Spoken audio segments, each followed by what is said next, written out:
Sveiki visi, sveikinuosi su jumis iš karštojo Tailando, kur net neįmanome laukia pasirodo filmuoti live transliacijų ir kitų video. Vien dėl to, kad telefonas po 5 minučių filmavimo perkaista ir sustoja filmavimas. Labai juokingai, bet taip yra. Tai šiandien filmuoju iš coworking space'o, iš vietos, kur žmonės susirinkę dirba prie kompų. Gyvena visiškai kitokį gyvenimo stilių, negu gyvendavau aš prieš kokį 10 metų. Ir gyvena visai kitokį gyvenimo stilių negu žmonės ofisuose. Tačiau irgi sėdi ofisuose ir dirba iš esmės tam, kad išgyventų. Tai šiandien noriu trumpai su jumis, su prenumeratoriais pasidalinti šio įrašu apie tai, kas gyvenime yra tikra, apie tikrus dalykus, apie kažką, kas neša mums laimę ir apie kaip būti mums, kaip išlikti šitoj feikiniai, netikroj visuomeniai tarp visokio šūdo, kaip mums išlikti tikriems ir kaip jausti tą vidinę laimę vis dėlto viduje.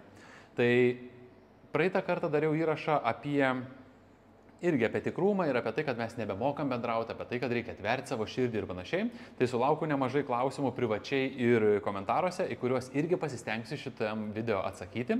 Tai visi, kurie turit klausimų, visi, kurie norit kažką man užduoti, paklausti, ar visi, kurie norit pasiūlyti temų, tokių temų, kurios yra aktualios jums, tokių temų, kurios pakeistų jums kažką gyvenime, arba šiaip jums įdomu mano gyvenimo istorija ar dar kažkas, rašykit drąsiai komentaruose, jeigu nesijaučia drąsus, rašykit man privačiai, labas, esu prenumeratorius jūsų turinio ir norėčiau, kad pasidalintumėm šitą temą, aš mielai kitai savaitę arba netgi šią savaitę atsakysiu jūsų klausimus ir pasidalinsiu naujomis žiniomis iš savo gyvenimo, iš sukauptų patirčių, iš sukauptų praktikų, o ne iš kažkokių vadovėlių ar knygų.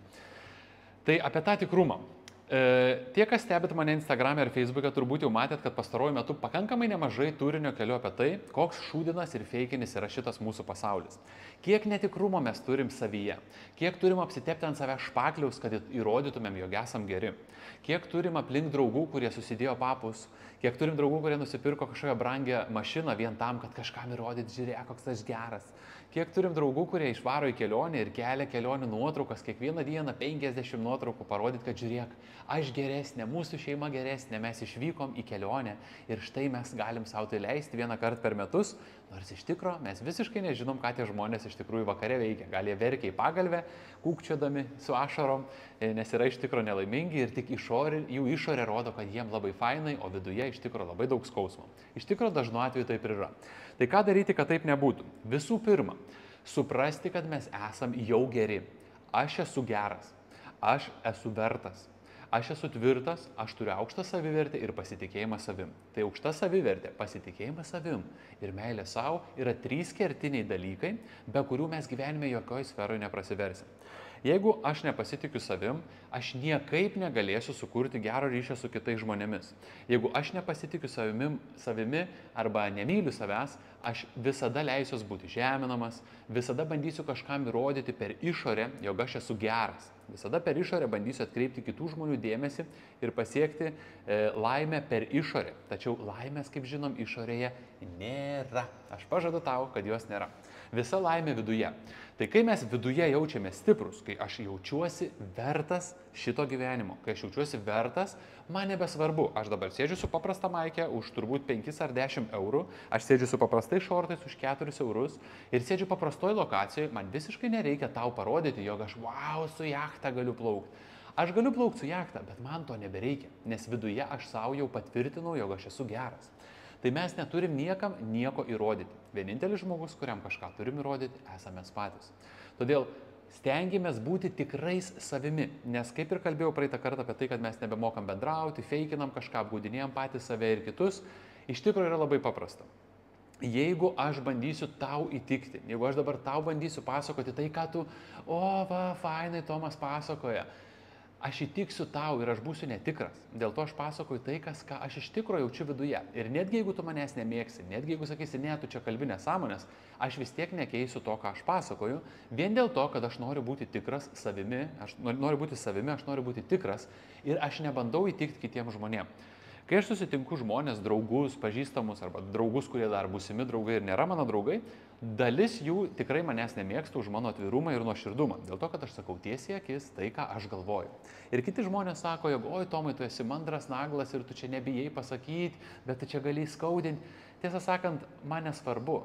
Aš būsiu savimi vien dėl to, kad aš nebandysiu įtikti kitam, pakeisdamas save arba būdamas netikru savimi, nes ką man reikia įtikti žmogui, kuris irgi yra netikras. Aš noriu susirasti tikrą žmogų, kuris sugeba būti be kaukių, kuris sugeba būti tikras, kuris sugeba nemeluoti, kuris sugeba priimti mane tokį, koks aš esu. Netgi jeigu aš esu nepatogus, neįdomus, tegul jie nebūna su manim. Ir tada aš aplink save sukuriu žmonių ratą, kuris yra tikras, daugiau mažiau tikras. Žmonės nebando man įtikti, jie nebando man pasakyti, kad oi, kaip fainai tu čia pasakėjai. Jie sako, žiūrėk, man blemba tas tavo video nepatiko.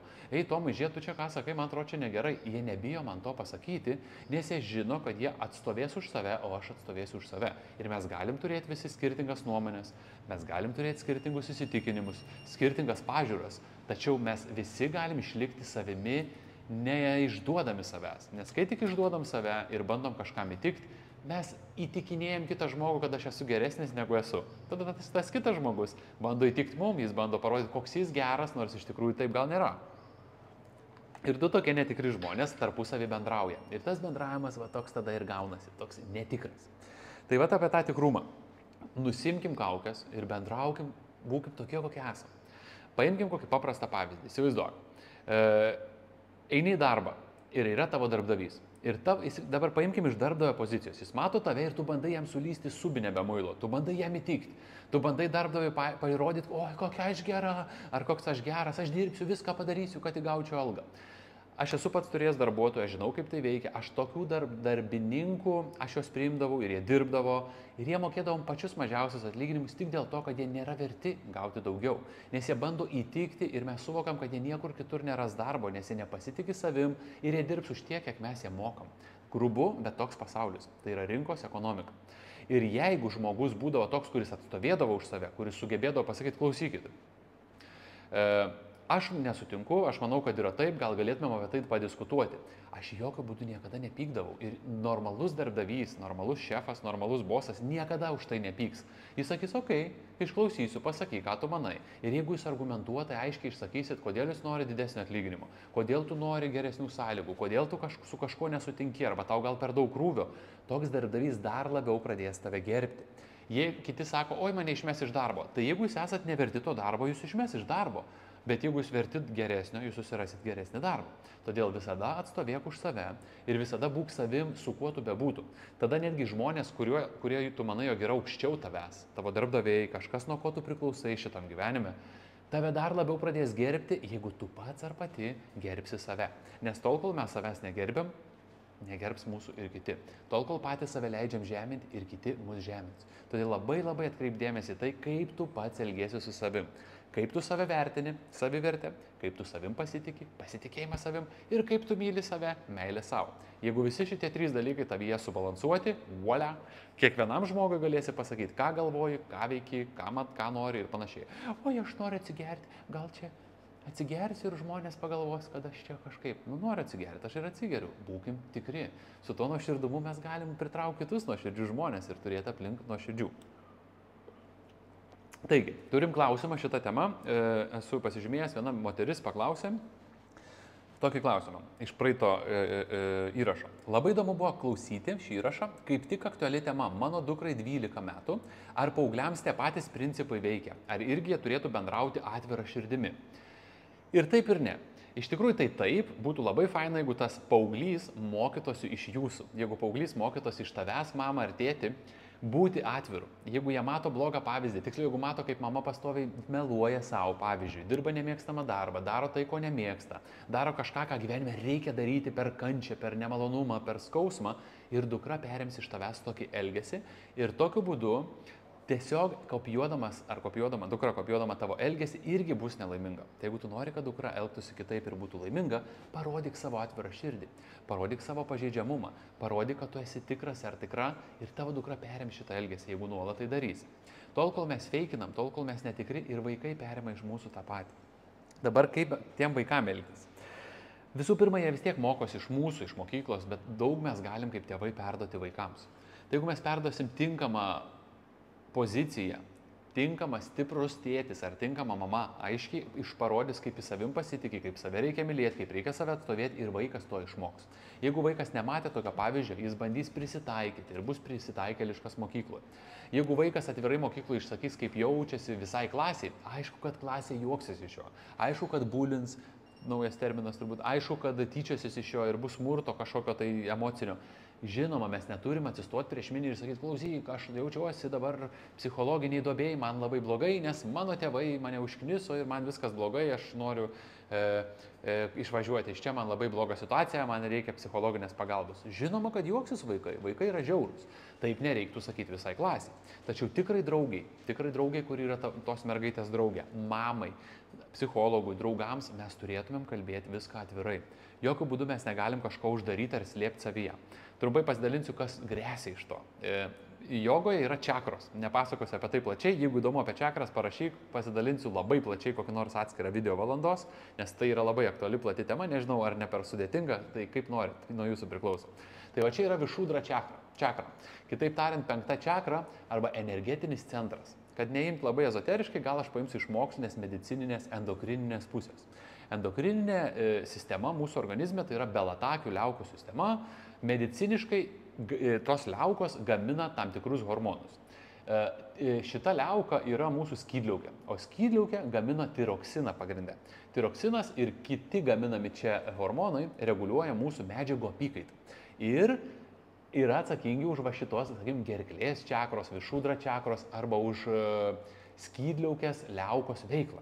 Ir turbūt pažįstat, jeigu jūs jau esate šiek tiek gal vyresni kai kurie, turbūt pažįstat žmonių, kurie turi skydliaukės problemų. Labai dažnai moteris turi skydliaukės problemų. Arba valgymo sutrikimų, emocinio valgymo, arba didžiulio viršsvorio, tokio, kur lyg žmogus daug nevalgo, bet viršsvoris vis auga. Tai yra 95% atvejų susiję su skydliaukė. O skydliaukė susijusi su neišsikalbėjimu.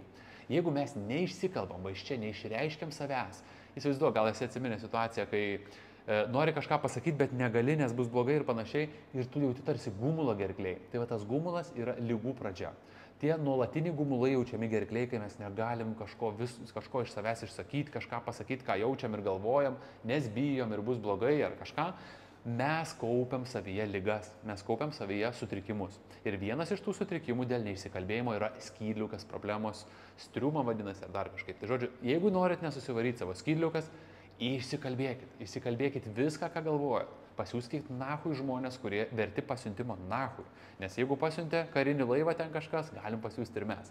Jeigu žmonės mūsų iškniso, pasakykit, klausyk, mane tu užknisai, man nepatinka tavo bendravimas, tu manęs negerbi, aš save gerbiu, todėl prašau daugiau mes nebendraukim, nes tu esi parazitas. Mes turim viską išsakyti, jeigu nenorim turėti fizinių sutrikimų savo skydliaukai. Lygiai tas pats su vaikais. Jie negali atsistoti prieš klasę ir išsakyti, kaip jaučiasi, tačiau jie turi rasti žmonių, visų pirma tėvus, kuriais pasitikėti vaikas turėtų ir atvirai nebijoti išsakyti, ką jis jaučia. Tai tėvai, jūs esate atsakingi už savo vaikus, už tai, kad ar jie atvirai su jumis bendrauja, ar jie turės ieškoti kitų žmonių, kuriem tai išsipasakoja. Tai geriau, kad tai būtumėt jūs visų pirma, nes jūs galite padėti. Ir kaip ir minėjau, jeigu jūs su vaikais nebendraujat atvirai, jeigu jūs rodot pavyzdį, kaip neatvirai bendraujat, kažkur apsimetat, vaikai labai tai jaučia, jie yra labai jautrus. Tai vaikas irgi to nedarys su jumis. Jeigu jis mato, kad negali mama ar tėčių pasitikėti, nes jis pyks už kažką, jeigu vaikas pasakys, ar nepriims to pasisakymo, vaikai jums neatsiskleis. Todėl ugdykit vaikus savo pavyzdžių. Ugdykit vaikus taip, kad jie norėtų su jumis kalbėtis, kad jie norėtų bendrauti ir išsakyti, kas yra negerai. Tai va, kas dar vyksta su neišsikalbėjimu ir neatvirumu, nes tema šiandien apie atvirumą. Įsivaizduokit, yra mūsų širdis. Va čia jau yra anahata čakra, 4 čakra, visgi išsikalbėsime tas čakras. Tai gimęs vaikas arba visiškai sveikas emociškai žmogus yra labai atviras, va toks va. Jis gali bendrauti su visais, jis labai gerai jaučiasi, nes jo širdis atvira. Jis yra pažeidžiamas, bet gerąja prasme pažeidžiamas. Jo širdis atvira, jis nebijo būti sužeistas, nes jis jaučiasi gerai savyje. Ir toks žmogus gali ir atiduoti tą meilę kitiem, atiduoti save, išdalinti save, bet to pačiu jis atviras, nes čia atidarytais. Įsivaizduokit, atviros durys širdies. Bet tuo pačiu žmogus gali ir gauti. Jis gali gauti meilę, gali gauti pritarimą, gali gauti pagalbą, gali gauti dėmesį ir visą kitą. Bet jei žmogus yra įskaudintas 5 kartus ar 10 kartų gyvenime, kažkas įskaudino, mes tą širdelę paimam ir uždarom. Ir to širdelė yra va toks tik plyšelis, per kurį mes sugebam mylėti. Ir per tą plyšelį mes atiduodam į išorę kažką. Savo dėmesį, savo meilę, savo širdį, savo emocijas, savo jausmus. Bet nepamirškim, kad lygiai per tokį pat plyšelį mes ir gaunam. Mes nebesugebam iš kitų paimti tos meilės. Mes nebesugebam matyti pasaulio gražaus. Nebegebam matyti, koks gražus pasaulis tik dėl to, kad mes užsidarėm. Mes ne tik nesugebam ištranslliuoti, bet nebesugebam ir priimti. Todėl tą širdį labai verta laikyti atvirą. O kas gali laikyti atvirą širdį? Tas, kuris yra tikras. Nes jei aš esu netikras, feikinis, meluoju, biškių įsisklendęs, kaip kokie influenceriukai ten mūsų viešai žinomi su daug followersų, jie viską feikina. 95% gyvenimo yra feikas. Tai jeigu jie atsiver širdį ir pradės pasakoti, kaip yra iš tikrųjų, jie bijo prarasti darbą, bijo prarasti draugus, bijo prarasti tą sukauptą, sakykime, prestižą, dėl to žmonės užsidarė, bet dėl to jie ir negauna meilės iš išorės, dėl to tiek daug žmonių yra viduje nelaimingi ir dėl to tiek daug žmonių turi apsikarstyti save visokiom nesąmonėm ir visokiais šūdais ir babakais, vien tam, kad patirtų šiek tiek meilės, laimės savo, kad jaustųsi, jog yra verti, nors iš tikro tai yra tik tais netikra kompensacija mūsų jausmų nebuvimo ir meilės neturėjimo. Todėl tas vidinis meilės jausmas ir vidinis atvirumas į išorę ir į save yra labai labai svarbus. Dar klausimas su ta pačia tema. Ačiū, labai naudinga. Patarkite, kaip neįkristi į tą netikrą pasaulį, kuris gražus viršeliu, bet vidus tai nebūtinai gražus. Niekada nežiūrėkite į viršelį. Jeigu jūs matot, kad viršelis per daug kažko apkrautas, jau garantuotai tas viršelis kažką slepia. Jeigu žmogus yra natūralus, jis sugeba atsakyti normaliai paprastus klausimus, jeigu jis sugeba būti pažeidžiamas, jeigu jis neteigia jums, kad yra tobulas ir viską puikiai moka ir viskas labai čia fainai, netikėkit tokiu žmogum, netikėkit manim, klauskit manęs bet kokį klausimą, aš jums viešai, atvira širdimi atsakysiu. Ir stebėkit, ar aš gyvenu tuo, ką aš jums skleidžiu. Nes aš tai, ką jums pasakoju, aš pats tuo gyvenu. Jeigu aš jums pradėčiau pasakoti, kad žiūrėk, čia reikia biškį kremuką nusipirkti, čia raukšlės panaikina, čia pizdėts kaip gerai. Jūs sakysite, tėvo, o kodėl pas tave kaktoji raukšlės? Tai kodėl to kremuko netepi, tomukai? Pradėk tepti kremuką biškį į savo kaktą. Nebeturėsiu ką atsakyti ir prigausit mane. Tai va dėl to aš kremuko ir nereklamuoju, nes aš netikiu, kad patepus čia kremuką išgys mano raukšlės. Dėl to aš ir esu raukšlėtas. Ir aš to nebijau ir aš galiu būti tikras, koks esu, nes ne už raukšlės ar už lygio odą jūs mane vertina. Ir nesvarbu, tiesą sakant, ar mane kas vertina ar ne. Aš darau, ką darau ir man pajabati ant to. Ir aš darysiu toliau tai, ką darau, nes žinau, kad tai yra tikra. Ir tas, kas jaučia, jog tai yra tikra, tas pasiims, ką reikia. Tai atsakant į klausimą, kaip atskirti, nežiūrėkite viršelį. Arba tiksliau, pažiūrėkite viršelį ir jeigu jis tikrai yra feikinis, bėkit toli. Bendraukit su žmonėm, kurie sugeba jums atsiverti. Bendraukit su žmonėm, kurie sugeba būti intimume su jumis. Bendraukit su žmonėm, kurie tikri ir nemeluoja, kurie nebando jums įtikti, kurie nebando kažkaip jūs apgauti. Tai ir stebėkit, ar tie žmonės su jumis yra dėl naudos, ar dėl to, kad jiems iš tikro gera su jumis. Blemba, labai sunku išreikšti žodžiais, bet negi taip sudėtinga yra pajausti, ar šita kaimynka su manim bendrauja tik dėl to, kad aš ją nuolat guodžiu ir paskolinu 5 eurus, ar šita kaimynka su manim bendrauja, nes mes gerai pažvengiam, fainai pasipasakojam, pajokaujam. Labai nesunku pajausti, ar šitas vyras su manim gyvena tik dėl to, kad aš graži, ar šitas vyras su manim gyvena, nes tikrai jam gera su manim, jis rūpinasi manim, jis duoda man dėmesio, jisai stengiasi dėl manęs netgi, kai jam sunku. Nu taip nesudėtinga. Nesudėtinga pajausti, dėl ko žmonės yra šalia jūsų. Tiesiog leiskim pajausti, atidarykim širdį ir pajauskim. Būkim atviri ir matysim, ar tie žmonės mus pabandys sužeisti per tą mūsų atvirumą, ar tie žmonės iš tikro leis tam atvirume mums jaustis saugiai. Tai va, tokie paprasti dalykėliai, kuriuos labai sunku įžodinti, tačiau tikiuosi, kad pavyksta jums suprasti. Tai būkim atviri, būkim paprasti žmonės ir daug paprasčiau bus mums gyvenime gyventi. Nereikia čia kažkokių didelių praktikų daryti, ar kažkokių ezoterikų lysti, ar mokslų kažkokių studijuoti, tam, kad mes tiesiog jaustumėmės gerai. Būkim visų pirma savimi, pakabūti iškritęs, būkim visų pirma savimi ir kiti žmonės arti mūsų irgi gebės tada labiau būti savim, tol kol mes feikinam ir jie feikina. Paprastas įdomus pavyzdys iš gyvenimo. Susitikau ne vieną turbūt feikinį žmogų ir kai aš jam pradėjau atvirauti, po minutės pokalbio pradėjau kažką artimo intimaus apie save pasakyti, kažką autraus, kažką, už ką aš galėčiau būti pažeidžiamas, aš iškart matau, kaip tie žmonės man atsiskleidžia ir kaip iškart tie žmonės su manim pradeda bendrauti žymiai atviriau, jaukiau, paprasčiau, jie praranda irgi nebemeluoti, nes jie jaučia, jog aš jaučiu, kada jie meluoja. Buvo tokių žmonių, kurie iškart pabėgo, jie mato, jog aš jaučiu, jog jie melagiai ir jie atsitraukia iš mano gyvenimo. Ir volia, aš turiu mažiau netikrų feikinių draugų. Aš tiesą sakant, neturiu labai daug draugų, bet aš turiu juos labai tikrus ir už ką aš esu labai jam dėkingas. Tai stenkimės palaikyti tą draugystę, stenkimės palaikyti tą ryšį vieni su kitais, nes tai yra labai svarbu.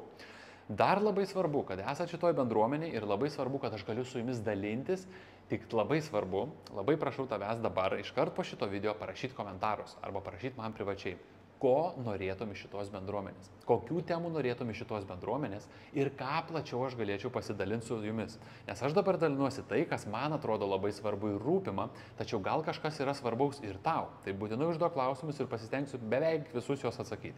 Šiandien atsakiau kelis, kurie buvo užduoti su šita tema, dar keli yra likę, va čia pas mane sąraše, kurie susiję su emocijomis, emocinių nuoskaudų paleidimu, su praktikomis, su kvėpavimu. Tai jeigu jums įdomi šitos temos, aš mielai, matau, kad yra jau ne vienas toks klausimas, mielai sekančiam video pasidalinsiu apie šitą temą, apie emocijas, apie jų paleidimą, apie kvėpavimo praktikas, galbūt kažkam įdomiau dar kažkokios temos, tai mielai klauskit, pasistengsiu plačiau čia atsakyti. Mato turbūt mane Instagram'e, Facebook'e, TikTok'e ar YouTube'e, aš dalinuosi trumpais, mažais video, kuriuose neįmanoma atskleisti visos esmės. Ten labiau provokaciniai video, jokučiai ir bajeriai, kad žmonės tiesiog pajaustų, apie ką aš maždaug kalbu ir kas aš toks esu. Tačiau daug įdomiau man yra dalintis va šitai plačiai, dar giliau, aš norėčiau paimti dar giliau, tai parašyk, jeigu gali komentaruose, ar nėra per stiprų, per gilų, ar norėtum eiti kažkur dar giliai į ezoterinį lygį, joginį, tantrinį lygį, ar norėtum tiesiog, kad gvildenčiau temas paprastai, žmogiškai, ar iš psichologinės pusės, ar labiau paprastai žodžiais. Labai prašau, man labai svarbus tavo komentarai, arba bent jau žinutės privačiai, jeigu nenori rašyti komentarų, pasidalink su manim, ką galvoji ir kokių temų dar tau reikia, kokių turi klausimų, aš noriu kuo daugiau video dalintis ir kuo daugiau turinio su tavim būtent čia. Tai ačiū visiems, kad žiūrit, linkiu geros dienos iš Tailando, kur yra velniškai karšta net su 2 kondicionieriais. Labai noriu padaryti jums video iš labai faino, egzotinių, gražių vietų. Blemba, nu niekaip nesigauna, pabandysiu apsukti vaizdą. Viskas atrodo laukia daugmaž taip ir ten už 30 metrų yra baseinas ir jūra, tačiau niekaip neįmanoma čia filmuoti, vien dėl tos priežasties, kad perkaista mano fucking iPhone'as. Tai ačiū tau, kad žiūri, ačiū, kad esi čia, dalinkis būtinai komentarus, man tai didžiausias feedbackas ir man labai reikia tavo klausimų ir temų, nes aš tada galėsiu dalintis tai, ką tu iš tikro nori. Ačiū, sėkmės ir gražios tau dienos.